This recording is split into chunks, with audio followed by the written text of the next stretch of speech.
It's a big day for election numbers. You've probably been seeing exit polls or poll of polls on various news channels. Now let me begin first by explaining what exactly are exit polls.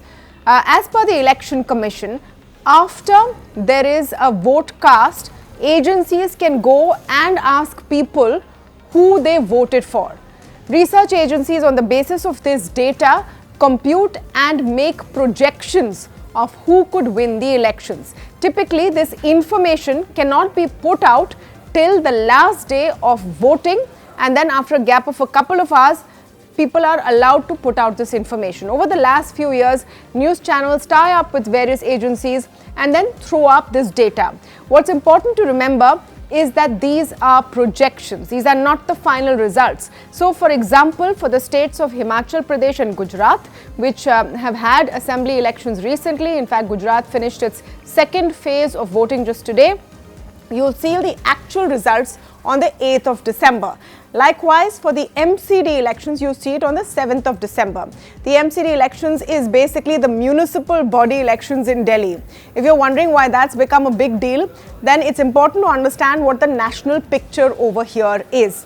In all of these elections, the BJP, the Congress and the Aam Aadmi Party are facing off against each other, more so in the MCD polls as well as the Gujarat elections. So let me come to what these poll of polls are actually saying, and I'm starting with the Times Now ETG poll. So for Gujarat, the poll is projecting a massive 135 to 145 seats for the BJP.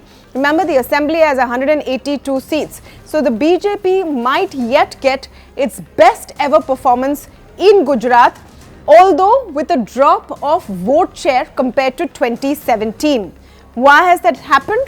Because now the opposition has been split, and this has actually helped the BJP in Gujarat as per these exit polls. The astonishing number really to come out of Gujarat from this lot of exit polls, that's the Times Now ETG poll, is the Aam Aadmi Party's vote share. I'm going to pick up just that number. They're projecting 24% vote share for the Aam Aadmi Party, which, to put it in perspective, in 2017 didn't even have a 1% vote share. It's a massive jump for the Aam Aadmi Party. That doesn't mean they're winning this election as per these polls. They'll probably get between 6 to 16 seats. But whose vote share are they eating into? The Congresses. The Gujarat election has usually been a 50-50 split between the BJP and the Congress. Those are the two parties there. The BJP has ruled there for 27 years. But the Congress's position as opposition party in Gujarat seems to be in serious threat after these elections as per the exit polls. My disclaimer again, results will come on 8th of December.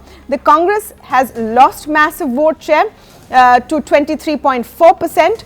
They will get between 24 to 34 seats. Remember, they got 70 plus seats last time round. So the picture that's emerging is that the Aam Aadmi Party is eating into the Congress's vote share in Gujarat. Let's now come to Himachal. Now, Himachal is a very interesting contest because typically in Himachal Pradesh, it's a revolving door policy. 1 year it's the BJP, one term it's the BJP who forms a government. The next time round it's the Congress. So it alternates every 5 years. By that methodology, it should be the Congress's turn.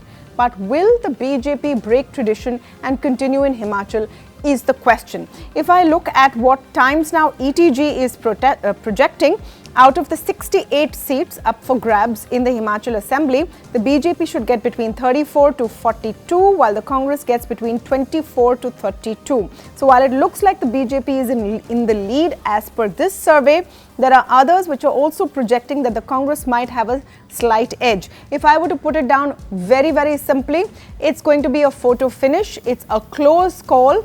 And if the Congress doesn't really make it in Himachal, they will have to figure out what went wrong, because the election pattern is on their side, where every 5 years the electorate does change the government. Was this because the top brass didn't really campaign in Himachal Pradesh? Rahul Gandhi didn't, though Priyanka Gandhi did campaign to some extent. They've lost a lot of tall leaders. from Himachal Pradesh. Was that what hit them? There's been a huge controversy about the Congress promising to return to the old pension scheme. Many people in the electorate want that. The BJP has not made that promise. Did that still not help the Congress, or will it? So Himachal is a bit close to call, if I were to put it very, very simply. Let me come to MCD, and the reason the MCD has become, I would say, a big deal, and why it's being counted with all of these state assembly elections, is because the voting happened around the same time. Some of the issues on a national level started overlapping. It was a big BJP versus Aam Aadmi Party fight, and for the Aam Aadmi Party, it's important to understand whether they really put their stamp as a Delhi party, as a party that Delhi is preferring. The MCD right now is with the BJP. There were 3 portions of it. This is the first election of a unified MCD after delimitation. That essentially means there are 250 wards for grabs. Out of these, the Times Now poll projects that AAP, with 45% share, will get 146 to 156 out of 250. So that's a sweep in the MCD for the Aam Aadmi Party as per these projections. The BJP will get about 84 to 94 seats, so wards that is, so they won't do very well, and the Congress gets really pushed down and decimated with 6 to 10 wards. So essentially, if I encapsulate all of it, 3 elections of different levels, 2 assembly and 1 municipal, and 3 major parties in the fray. What's the outcome for them? If I go purely by these polls, in Gujarat, the BJP proves that there is no other choice but them. The Modi magic still works.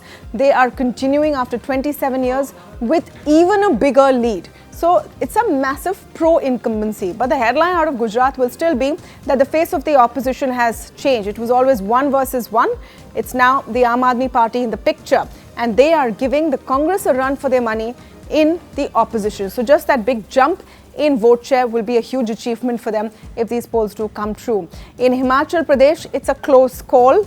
But the fact that it's such a close call also reflects not too well on the Congress. We'll have to see if the BJP can pull through with a second win in a row, really going against what the electoral tradition is. And in the MCD, again, a big win for AAP and proves their mettle as a Delhi party. So it's going to be an interesting watch on the 8th of December to see if all of this actually comes true. But for now, here's your snapshot of the poll of polls.